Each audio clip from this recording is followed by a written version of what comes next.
বাংলাদেশের জাতীয় ফল এই কাঁঠাল। আসলে কাঁঠালকে কেন জাতীয় ফল বানানো হলো?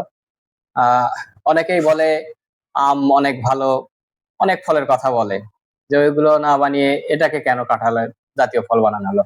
আসলে আগে বাংলাদেশে যখন আমি অনেকের মুখে, আমার বাপ দাদাদের মুখে গল্প শুনেছি, তখন অনেক অভাব অনটন থাকতো। এ কারণে এই কাঁঠাল দিয়ে অনেক কিছু হয়, যেরকম কাঁঠালের তরকারি হয়, কাঁঠালের বিচি ডাল রান্না করে খায়, পাকা কাঁঠাল খাওয়া যায়।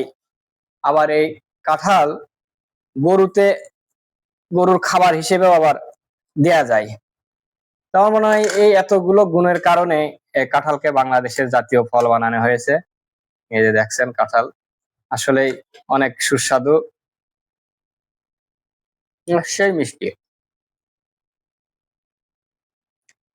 অনেক মজা। দেখে কাঁঠালটা ছোট, কাঁঠালের কুয়াগুলো ছোট ছোট, গোল গোল, অনেক সুন্দর। কাঁঠাল খেতে কে কে পছন্দ করেন অবশ্যই কমেন্টে জানাবেন। সবাইকে অসংখ্য ধন্যবাদ ভিডিওটি দেখার জন্য।